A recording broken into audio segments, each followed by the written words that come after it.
Travailleuses, travailleurs, camarades et amis.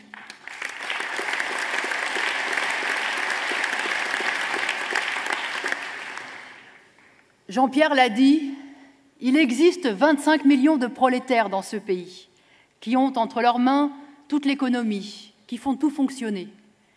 Pour que cette salle dans laquelle nous nous retrouvons soit chauffée, éclairée, sonorisée et propre, il en a fallu du travail.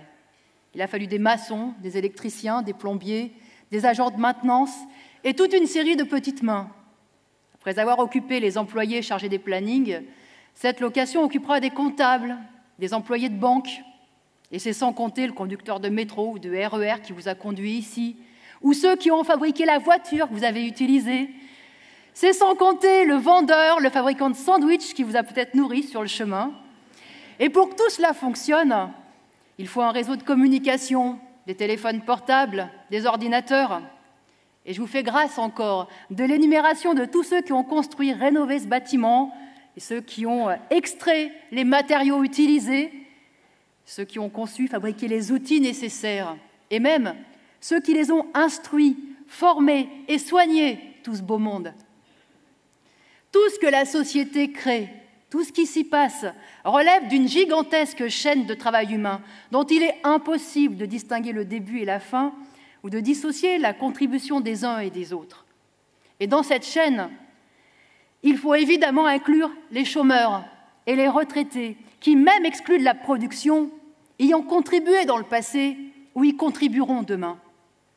C'est donc le fruit du travail collectif, le fruit d'une classe sociale, la classe ouvrière.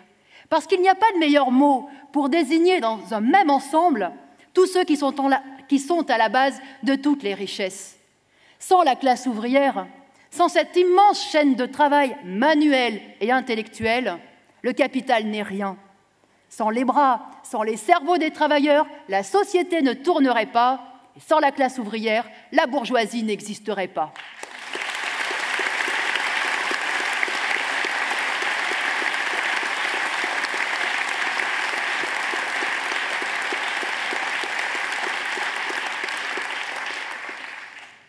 Mais un seul travailleur, un travailleur pris isolément, n'est rien non plus sans l'ensemble de la classe ouvrière. C'est collectivement que les travailleurs peuvent peser. Tout travailleur en a fait l'expérience. Que l'on soit ouvrier, employé, technicien ou ingénieur, on est subordonné, dépendant, soumis au bon vouloir patronal. Pour être embauché d'abord, puis dès qu'il s'agit de demander quelque chose, que ce soit une augmentation de salaire, des jours de congé, un changement d'équipe ou de poste, c'est le patron qui décide et ordonne. Et si l'on n'est pas content, il nous demande d'aller voir ailleurs. Seuls, confrontés au patron, les travailleurs ne peuvent pas se défendre. Même une catégorie sociale, une corporation coupée du reste de la classe ouvrière ne fait pas le poids.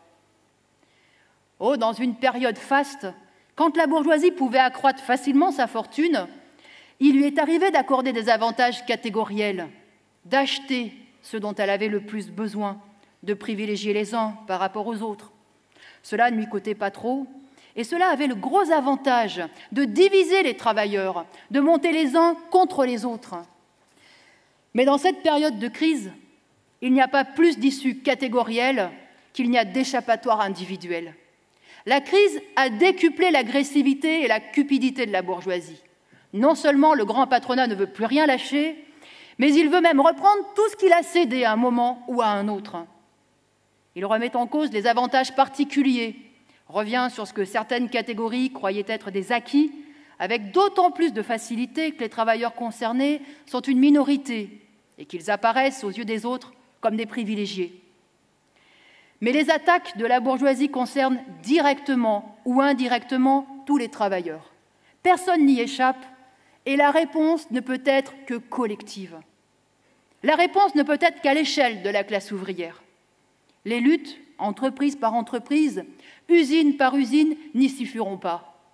Jean-Pierre a rappelé la grève des ouvriers d'Aulnay, et on se souvient de celle des travailleurs de Continental, de Fralib, de Goodyear.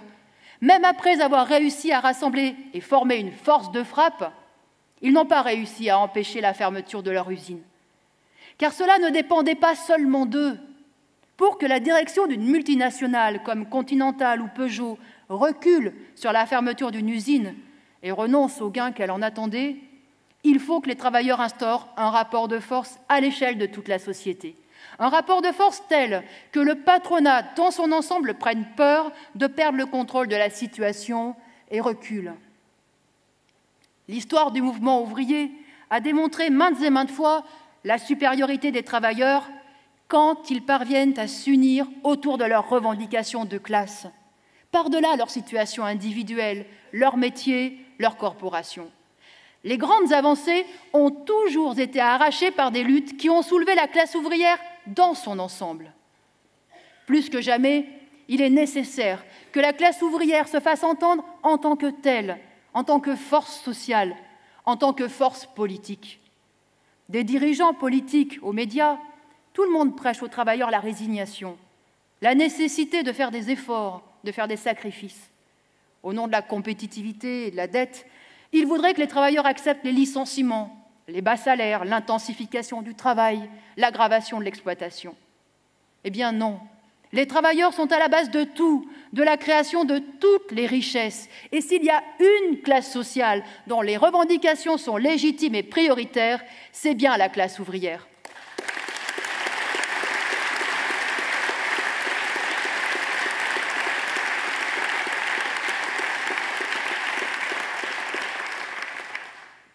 Et ces exigences correspondent à celles de la grande majorité de la population, à commencer par la lutte contre les licenciements, parce que le chômage n'est pas un fléau seulement pour les chômeurs. Il est aussi pour les travailleurs en activité qui vivent avec la menace permanente du licenciement. C'est un fléau aussi pour les petits artisans, pour les petits commerçants. Quand la principale usine d'une ville ferme, c'est la mort annoncée des petits commerces, des buralistes, des coiffeurs, des bouchers, des garagistes. C'est une ville ruinée, c'est une région qui s'enfonce un peu plus encore dans la misère. Les intérêts de la classe ouvrière correspondent à ceux du plus grand nombre.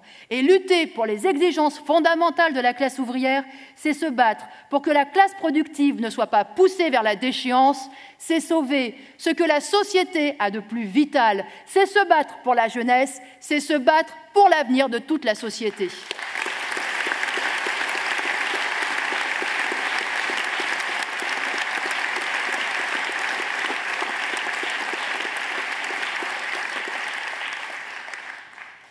Dès les premiers pas de la classe ouvrière, dès ses premières luttes, il y eut des travailleurs pour exprimer cette conscience d'être à la base de tout. Voici comment en parlait un travailleur des chemins de fer de Silésie, en Prusse, en 1844, dans une lettre à un de ses camarades. « La situation a pour nous un avantage. Nous sommes venus ici par milliers. Nous avons appris à nous connaître et notre fréquentation mutuelle nous a ouvert l'esprit à la plupart. Il n'y en a plus guère parmi nous qui croient aux vieilles blagues. Ce qu'on n'osait pas penser tout bas, à la maison, nous le disons maintenant tout haut. C'est nous qui entretenons les riches, et nous n'avons qu'à le vouloir pour qu'ils crèvent de faim s'ils ne veulent pas travailler.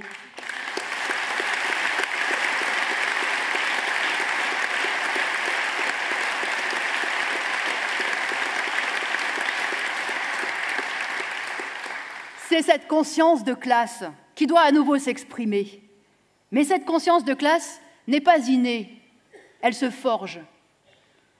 Les premiers ouvriers, pendant la révolution industrielle, n'ont pas mis longtemps pour comprendre que le patronat était prêt à les exploiter jusqu'à ce que mort s'en suive.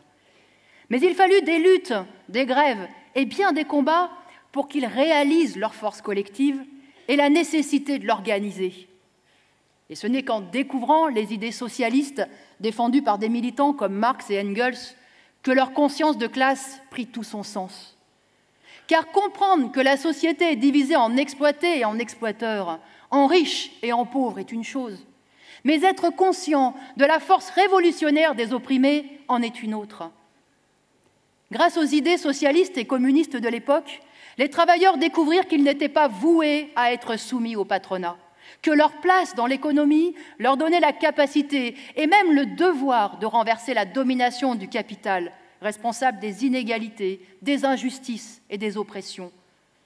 Qu'ils formaient la seule classe révolutionnaire capable de conquérir pour tous les opprimés une existence vraiment humaine. Leur conscience de classe devint ainsi une conscience politique.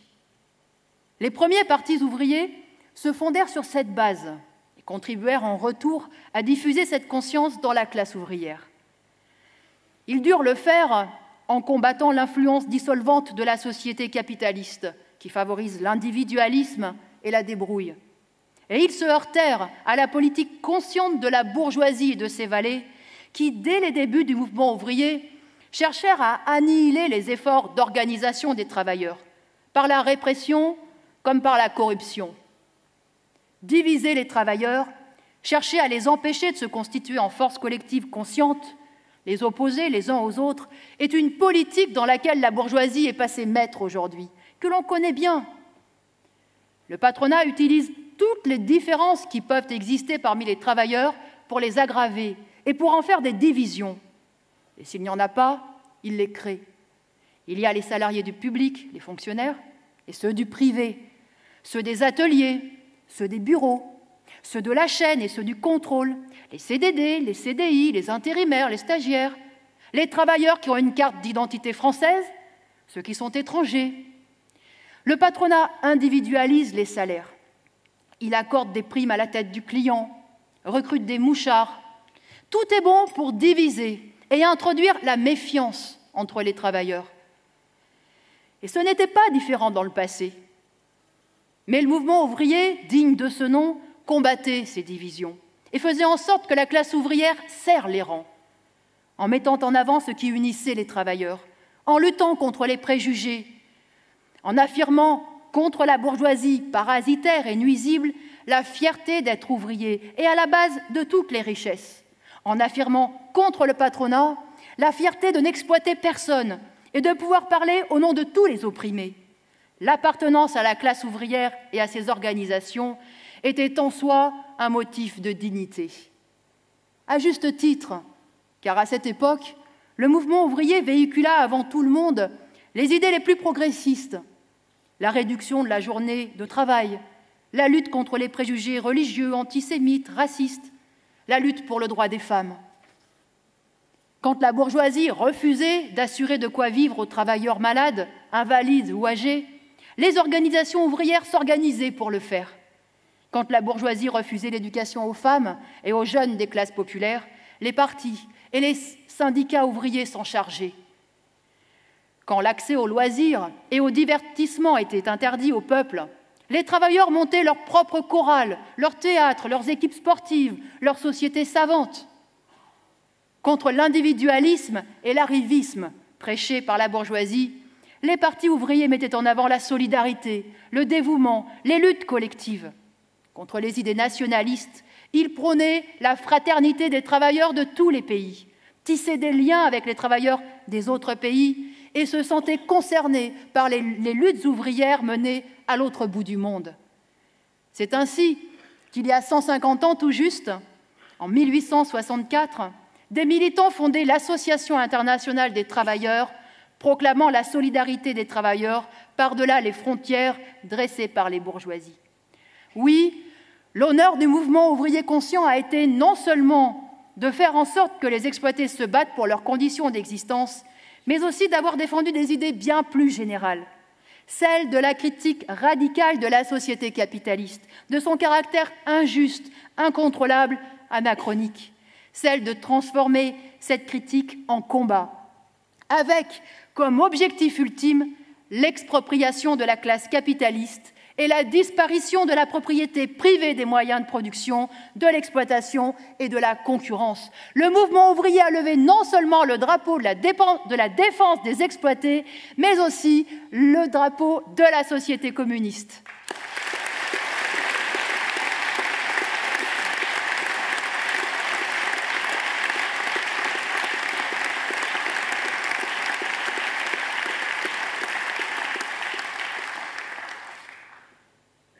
Cette conscience a reculé au fil des décennies. D'abord parce que les premiers partis ouvriers, le Parti socialiste d'abord, puis le Parti communiste, ont fini par s'intégrer aux institutions de la bourgeoisie et à tourner le dos aux perspectives révolutionnaires dont la classe ouvrière est porteuse.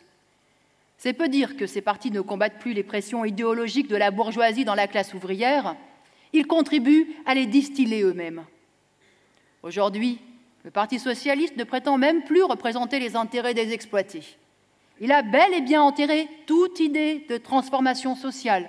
Et il voudrait, comme le patronat, enterrer aussi les mots comme exploiter, classe ouvrière, lutte de classe, et surtout ne plus entendre parler de conscience de classe. Quant au Parti communiste, qui a gardé une influence plus grande, il a une responsabilité majeure dans la démoralisation des travailleurs et dans la perte de leurs repères. Faut-il rappeler que c'est le Parti communiste qui a fait de Mitterrand, homme politique bourgeois par excellence, un homme de gauche?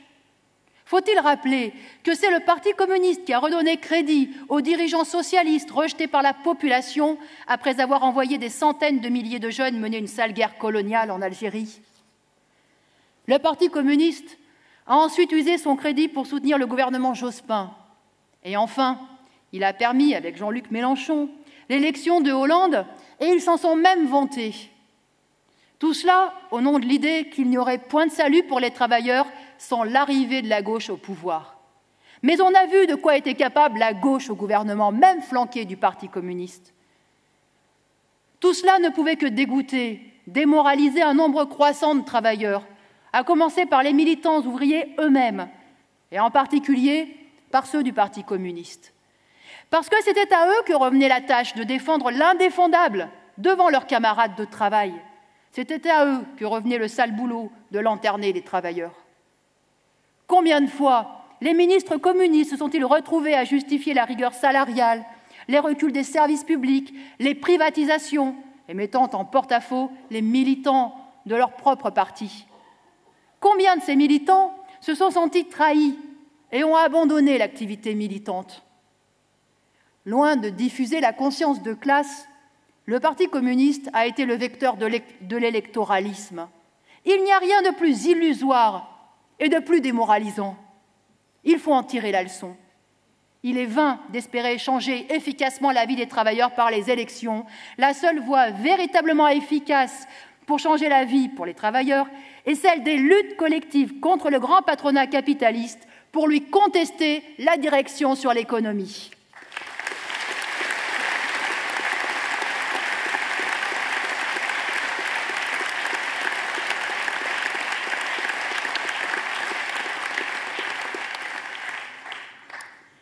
Quant aux confédérations syndicales, elles partagent avec les grands partis de gauche la responsabilité de la démobilisation des travailleurs et du recul de la conscience de classe. Au lieu d'expliquer aux travailleurs que leur sort dépend du rapport de force qu'ils sauront imposer face au patronat, ces directions syndicales font mine de prendre au sérieux les mensonges du patronat, estampillés par le gouvernement. Elles cautionnent la politique de négociation, à une période où il est patent que le patronat ne peut rien négocier si ce n'est des mesures qui aggravent la situation des travailleurs. Il ne faut pas être dans l'opposition, mais dans la proposition, disent-elles. Il ne faut pas être dans une attitude négative, mais avoir une attitude constructive, disent-elles. Mais pendant ce temps, les lettres de licenciement tombent, le chantage à la compétitivité fait reculer les conditions de travail. Des millions de travailleurs sont menacés dans leur existence même. Ce ne sont pas les travailleurs qui se détournent des syndicats. Ce sont les directions syndicales qui tournent le dos aux travailleurs en se refusant d'organiser leur défense.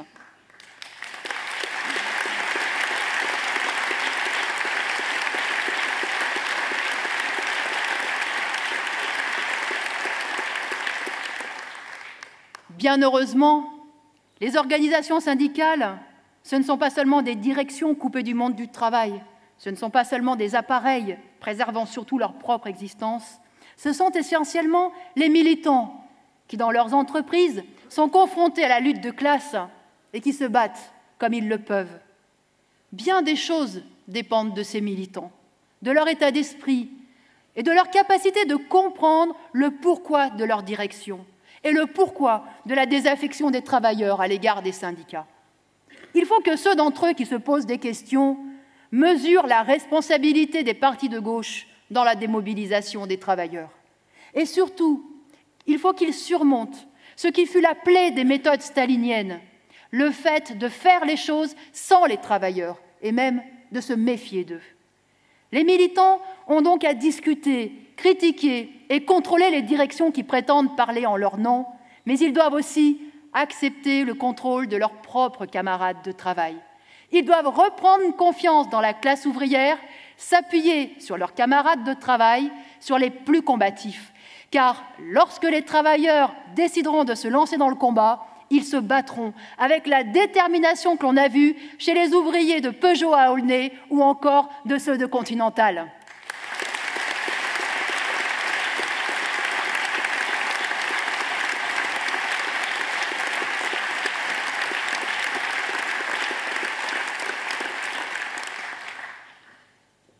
Le Parti socialiste des origines ne renaîtra pas des cendres du PS actuel. Et le parti qui se dit encore communiste ne se relèvera pas non plus de ses trahisons. Mais il y aura tôt ou tard un réveil de la conscience de classe. Le capitalisme n'a pas changé.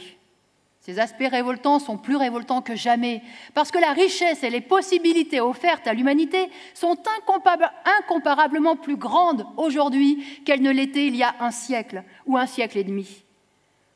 Au début du capitalisme, l'exploitation féroce de la bourgeoisie avait de quoi révolter.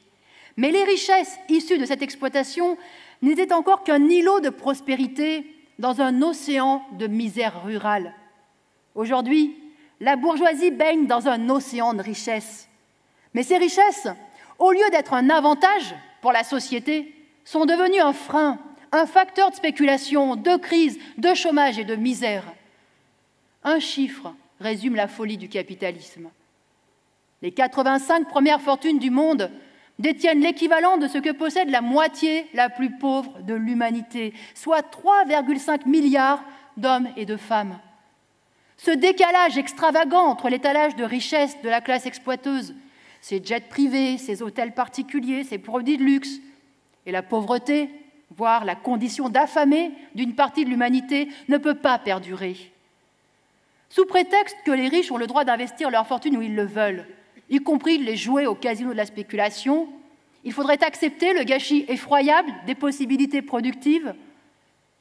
En dépit des progrès scientifiques et techniques et de l'accroissement fantastique des moyens de production, il faudrait s'interdire de maîtriser les conséquences de l'activité humaine sur la nature. Il faudrait continuer de condamner une partie de la planète au sous-développement, aux guerres, à la barbarie.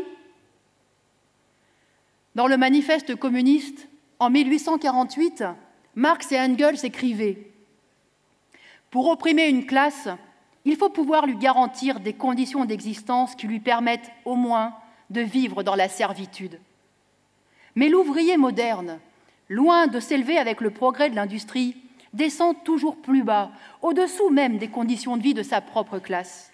Le travailleur devient un pauvre. Le paupérisme s'accroît plus rapidement encore que la population et la richesse. Il est donc manifeste que la bourgeoisie est incapable de remplir plus longtemps son rôle de classe dirigeante. Elle ne peut plus régner parce qu'elle est incapable d'assurer l'existence de son esclave dans le cadre de son esclavage. Et il poursuit en concluant « L'existence de la bourgeoisie n'est plus compatible avec celle de la société. »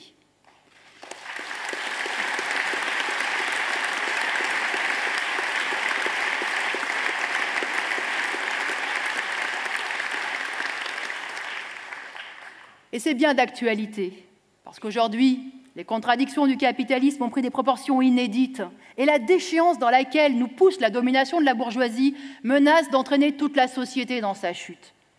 Regardez l'état de notre monde. Les inégalités ne cessent de s'aggraver entre les plus riches et les plus pauvres à l'intérieur de chaque pays comme entre pays. Malgré les immenses possibilités de l'humanité, plusieurs centaines de millions de personnes sur cette planète sont condamnées à la sous-alimentation et menacées de famine. Pour des centaines de millions d'êtres humains, l'accès à un logement digne de ce nom, à des soins convenables, à la culture, voire simplement à de l'eau potable, est un rêve inaccessible. Et combien de pays sont, en ce moment, à feu et à sang? La Syrie s'enfonce dans une guerre atroce. Dans le reste du Moyen-Orient, c'est une paix armée, fondée sur l'oppression du peuple palestinien. La multiplication des zones sous l'emprise des forces moyenâgeuses, puisant leur inspiration dans le fanatisme religieux, sème la terreur en Afghanistan, mais aussi au Pakistan, en Afrique. Le génocide rwandais n'a pas mis fin aux atrocités. Elles se sont poursuivies au Congo et elles s'étendent aujourd'hui en Centrafrique, où l'intervention de l'armée française ne fait que rajouter de l'huile sur le feu. Ici même, en Europe, après la chute du régime autoritaire et corrompu de Yanukovych, sous la pression de la contestation populaire, l'Ukraine s'enlise dans les affrontements entre nationalismes rivaux, faute d'autres perspectives. La rapidité avec laquelle les affrontements internes à l'Ukraine se sont transformés en crise internationale montre la fragilité de la situation internationale. Elle montre aussi comment se met en marche l'appareil de propagande des médias pour distiller un climat de va-t-en-guerre. Comment toute la presse, toutes les télés relayent en l'amplifiant le bras de fer entre la Russie et les États-Unis et le présentent comme un affrontement entre autoritarisme et démocratie, entre une Russie menaçante et un camp occidental porteur de liberté et de prospérité. Quelle triste plaisanterie! Les classes laborieuses d'Ukraine payent durement les conséquences de la crise de l'économie capitaliste. Elles payent aussi la décomposition de l'économie engendrée par l'éclatement de l'Union soviétique, qui a débouché sur le pillage de nombre d'entreprises, de mines et de banques, par les oligarques issus de la bureaucratie, mais aussi par les grands groupes industriels et bancaires occidentaux. Mais aujourd'hui, elles sont en plus sous la menace que la situation politique dégénère en affrontements sanglants et peut-être en guerre civile, comme la Yougoslavie les a connus. Non, les classes populaires d'Ukraine n'ont rien de bon à attendre, ni de Poutine, ni des prédateurs capitalistes d'Europe ou d'Amérique. Le seul espoir pour l'avenir est que l'effervescence populaire, comme la déliquescence actuelle de l'État, amène la classe ouvrière de ce pays, numériquement puissante, à intervenir sur la scène politique pour se défendre et surtout pour peser sur l'avenir du pays en fonction de ses intérêts de classe.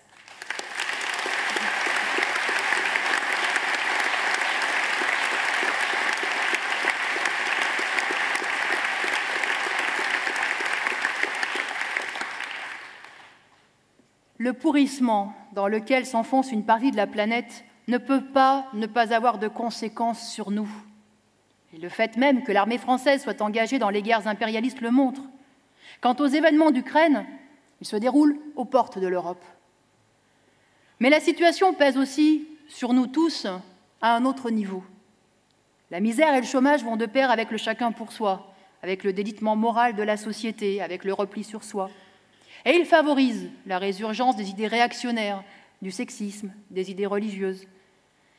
La remontée des idées racistes, antisémites et des communautarismes, qu'elles soient exprimées par Dieudonné, par Le Pen ou par le ministre Valls, fleurit sur le terreau d'un capitalisme qui dégénère. Et si nous faisons le choix de défendre une politique qui se place exclusivement sur le terrain de la classe ouvrière, c'est qu'elle est la seule classe qui peut s'attaquer à la racine du capitalisme. La classe ouvrière est la seule force porteuse d'autres valeurs que celles du nationalisme et de l'individualisme. Elle est la seule classe capable d'empêcher la société de prendre un cours réactionnaire. Oui, les travailleurs sont la seule force progressiste de notre temps.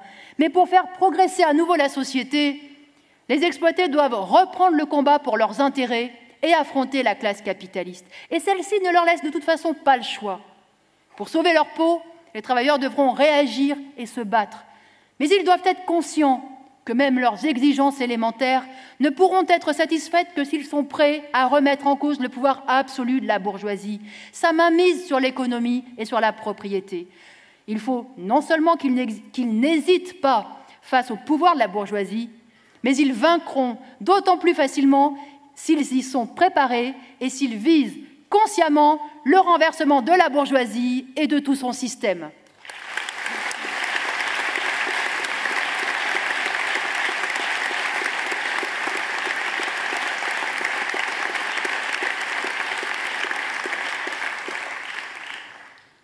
Si, à notre petite échelle, nous pouvons contribuer à faire vivre ou conforter cette conscience de classe, ne serait-ce que dans une petite fraction de la classe ouvrière, il faut le faire.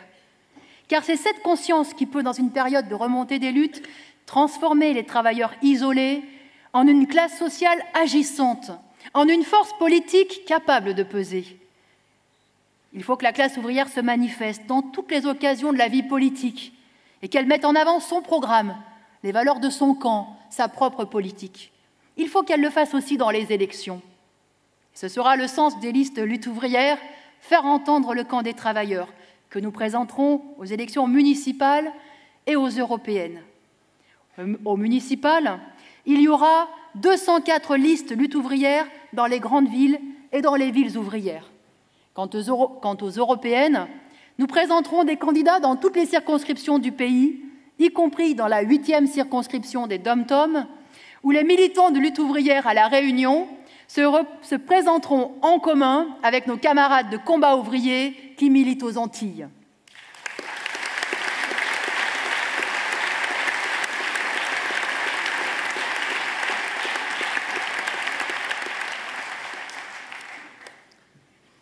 Nous avons dit et répété que les élections municipales ont beau être des scrutins locaux, les votes auront une signification politique nationale. Les hommes politiques de gauche, mais aussi de la droite, par hypocrisie et par crainte que le discrédit de leur parti, les affaires, ne leur nuise, se démarquent de la politique nationale. Ils insistent sur le caractère local de ces élections municipales, mais cela ne doit tromper personne. Croire que les municipalités peuvent faire quoi que ce soit pour protéger les travailleurs, les chômeurs, les retraités, les handicapés, les enfants est un leurre. Aucune municipalité n'a les moyens de combattre le chômage et la baisse du pouvoir d'achat, les deux fléaux qui frappent le plus la classe ouvrière. Les possibilités des municipalités sont extrêmement réduites. Même celles qui sont de bonne volonté à l'égard des plus pauvres ont à composer avec les étages supérieurs de l'appareil d'État, les préfectures, les ministères. Et avec la crise, ces minces possibilités ne font que se réduire. Pour garder une part croissante de son budget à la disposition des grandes entreprises et de la grande bourgeoisie, l'État se décharge sur les municipalités de ces quelques fonctions utiles à la population. Et non seulement il ne leur donne pas de moyens supplémentaires, mais il leur en enlève. Et il y a autre chose. Même dans les élections dites locales, nous tenons à exprimer les intérêts collectifs de l'ensemble de la classe ouvrière. Car les solutions favorables aux classes exploitées ne sont pas locales. Et parce que le problème du rapport de force ne se pose pas entre les municipalités et l'État central, mais entre la classe ouvrière d'un côté et la bourgeoisie et son État de l'autre. Et c'est sans compter que beaucoup de notables locaux ont leur part de responsabilité dans la politique de classe que mène leur parti au pouvoir. Alors, les travailleurs, les chômeurs, les retraités, écœurés par la politique du gouvernement, doivent se saisir de ces élections pour dire leur colère. Et la dire avant tout aux deux coteries, à la droite et la gauche qui se relaient au pouvoir pour mener fondamentalement la même politique consistant à aggraver leur situation au profit de la grande bourgeoisie. Tant que nous ne sommes pas capables de les chasser, nous sommes peut-être obligés de les subir, mais rien ne peut nous obliger à les approuver et à redemander des coups en votant pour eux.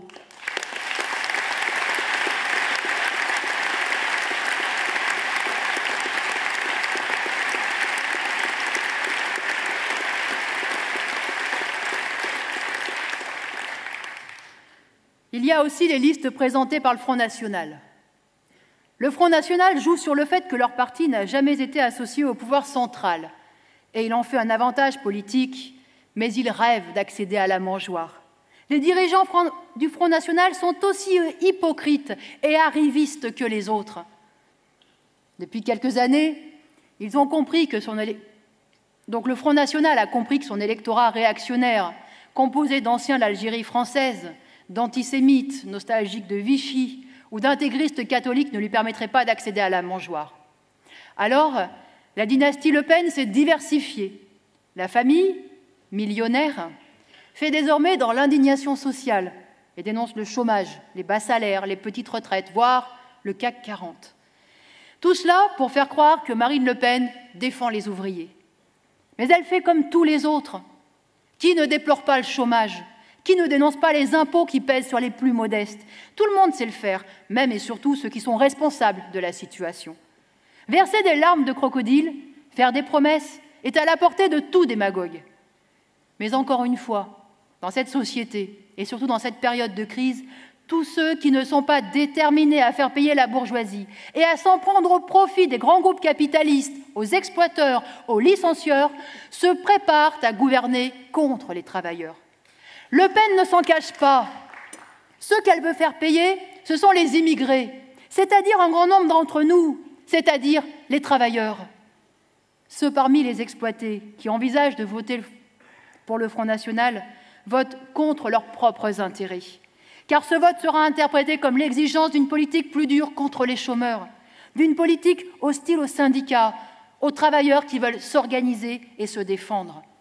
Bien sûr, il faut dénoncer la politique de Hollande, mais il faut que cette dénonciation vienne des travailleurs et qu'elle se fasse sur la base de leurs intérêts. La droite et l'extrême droite n'ont pas le monopole de l'opposition. Les travailleurs peuvent faire entendre leur camp et leurs intérêts de classe en votant pour les listes lutte ouvrière.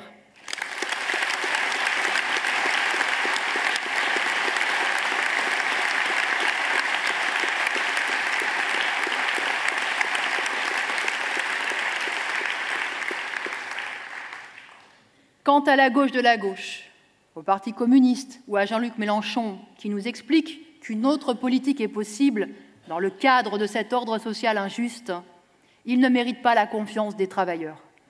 Ils ont tous fait voter Hollande et l'ont cautionné. Et encore aujourd'hui, ils expliquent qu'il n'y avait pas le choix parce qu'il fallait se débarrasser de Sarkozy.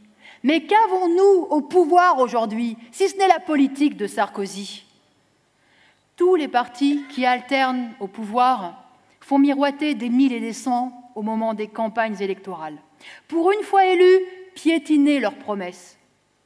Au pouvoir, ils s'usent et ils finissent par décourager leur propre électorat, ce qui leur vaut de perdre les élections suivantes. Puis, dans l'opposition, c'est reparti pour un tour, renouvelant les mêmes promesses, véhiculant les mêmes illusions. C'est un éternel recommencement. Et c'est à ce cirque-là que participent aussi le Parti communiste et Mélenchon. Eh bien, les travailleurs doivent dire qu'ils ne sont pas dupes. Et certains électeurs se réfugient dans l'abstention en disant qu'ils se ressemblent tous. Et ils n'ont pas tort. Oui, tous les politiciens ont été formés et sélectionnés pour leur fidélité à la bourgeoisie et au système. Du Front National au Parti socialiste, jusqu'aux partis de gauche et au PCF, ils placent tous leur activité politique dans le cadre de la propriété privée des entreprises, des lois du marché, du profit et de la concurrence et de la bourgeoisie. Alors oui, ceux qui pensent que les politiciens qui se succèdent au pouvoir sont là pour lanterner les travailleurs ont raison. Mais s'ils s'abstiennent, alors qu'ils ont la possibilité de dénoncer cela par leur vote, et il est possible de le faire en votant pour les listes lutte ouvrière, ils se bâillonnent, ils s'auto-censurent. En s'interdisant de les dénoncer, ils font le jeu de leurs ennemis. Dans combien de pays les électeurs n'ont pas d'autre choix que de voter pour un personnel politique choisi, soumis au pouvoir en place? Dans combien de pays les travailleurs essayent de construire leurs syndicats et leurs partis et ne peuvent pas le faire parce que c'est la dictature? Ici, ce n'est pas le cas. Alors il ne faut pas jeter le bébé avec l'eau du bain. Quand les travailleurs ont la possibilité de rejeter sans ambiguïté leurs ennemis politiques et d'affirmer leur propre politique, ils doivent le faire.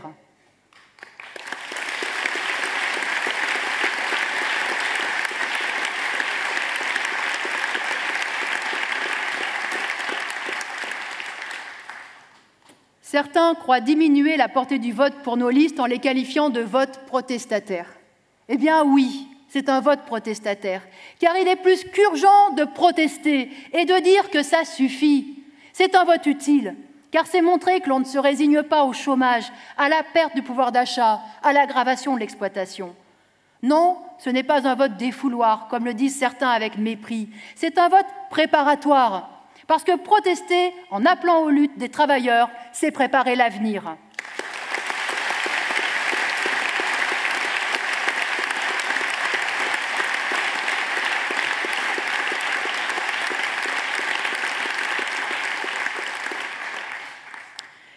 Voter pour les listes lutte ouvrière permettra aux classes populaires de montrer qu'il existe dans le pays une opposition ouvrière au gouvernement, qu'il y a des travailleurs conscients de leurs intérêts et des luttes à mener. et au-delà de la dénonciation de la politique d'un gouvernement, ce vote montrera que l'on rejette un ordre social dans lequel les ouvriers passent leur vie à construire des immeubles ou des automobiles, sans pouvoir se loger dignement ou s'acheter une voiture autrement qu'en s'endettant pour des années.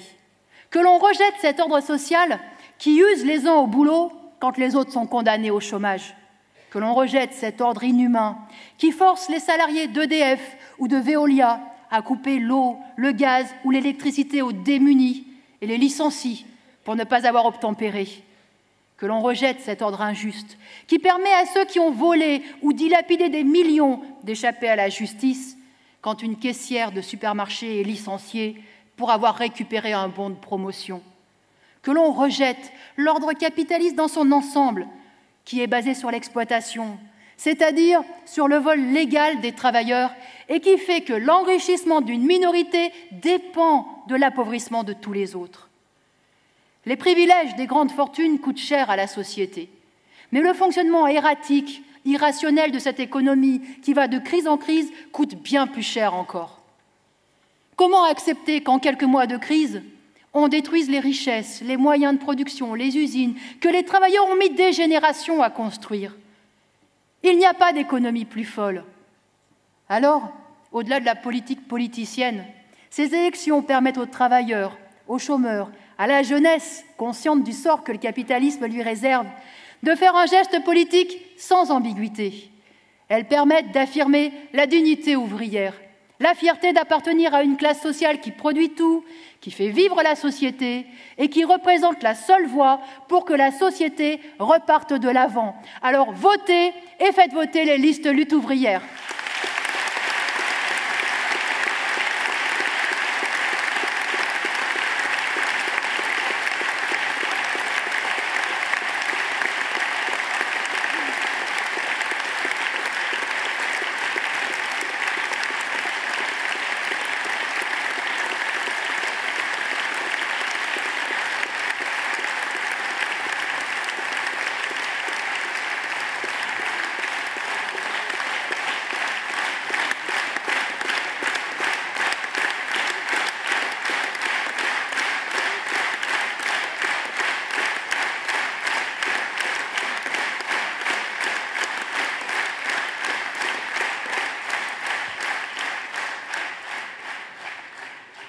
La constitution de 204 listes lutte ouvrière est un encouragement. Cela n'aurait pas été possible sans le choix et l'engagement de plusieurs milliers de femmes et d'hommes des classes populaires de se présenter sur des listes qui se revendiquent clairement du camp des travailleurs. Cela ne représente qu'une petite partie des agglomérations plus ou moins importantes du pays, mais notre présence est nettement plus importante que lors des municipales précédentes, dans un climat politique plus défavorable. C'est un gage pour l'avenir.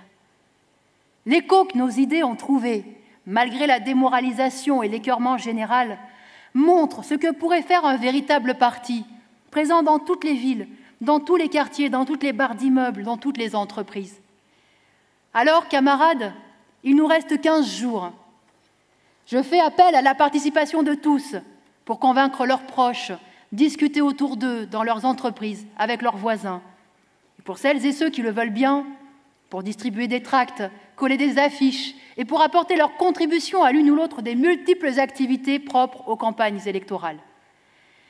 Bien sûr, le résultat ne dépend pas seulement de nos efforts. Nous sommes dans une période politique où les idées de la bourgeoisie ont tellement pris le dessus que seule une minorité peut marquer sa sympathie pour la politique que nous défendons. Mais le problème n'est pas de faire de pronostics. Et ce n'est pas non plus de se décourager face aux faibles scores électoraux. Il faut commencer par agir par un bout. Il faut commencer par agir par un bout, c'est ça.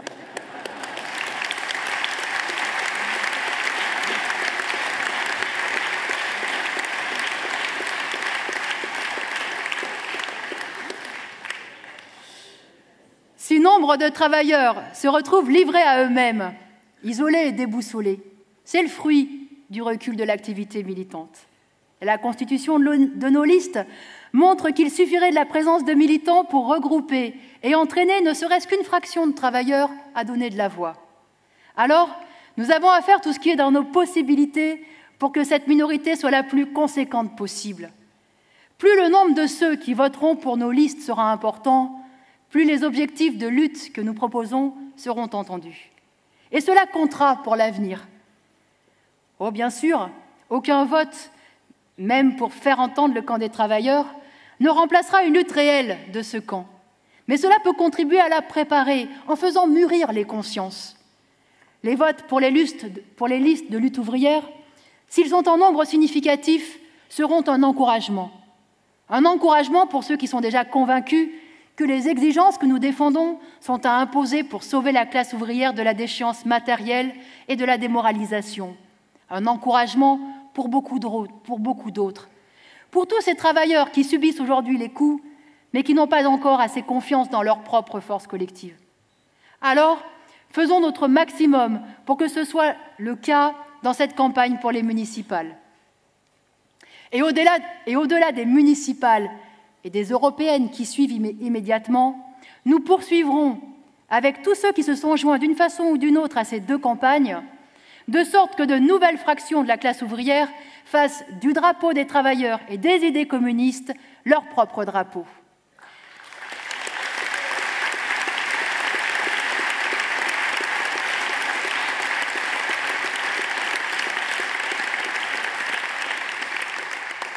Aussi, je fais appel dès maintenant à tous ceux qui sympathisent avec nos idées, à tous ceux qui sont candidats sur nos listes, pour prolonger leur engagement lors des élections européennes.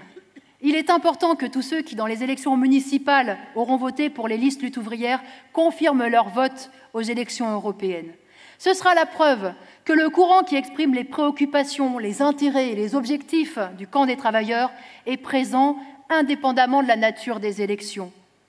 Nous le disons bien souvent, et je le répète ce soir, un véritable parti ouvrier communiste capable de peser dans la vie politique, avec la présence que cela suppose dans les entreprises, dans les quartiers populaires, ne se développera que lorsque la classe ouvrière aura repris confiance en elle et fera surgir des dizaines de milliers de femmes et d'hommes prêts à se dévouer pour la cause de leur classe sociale, pour la classe ouvrière. Il ne se développera que lorsque la jeunesse, aussi bien ouvrière qu'intellectuelle, estimera que changer la société est un enjeu autrement plus enthousiasmant que de trouver une petite place dans cette société pourrie. Et lorsqu'elle consacrera son énergie et son intelligence à l'émancipation sociale plutôt qu'à des carrières individuelles. Un véritable parti ouvrier se développera, comme dans le passé, à travers bien des luttes, bien des grèves, bien des affrontements avec la bourgeoisie et son appareil d'État.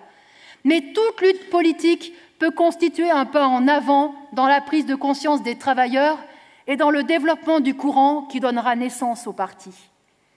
Les campagnes électorales sont des luttes politiques. Elles permettent au camp des travailleurs de se faire entendre et de se confronter au parti de la bourgeoisie. Alors, dans les 15 derniers jours de cette campagne, saisissons-nous au mieux des possibilités qui nous sont offertes. Gagnons à ces idées de nouveaux militants, des femmes et des hommes qui, face à la crise de la société capitaliste, cherchent leur voie et ont envie d'agir. Camarades, bon courage et vive le camp des travailleurs, vive le communisme!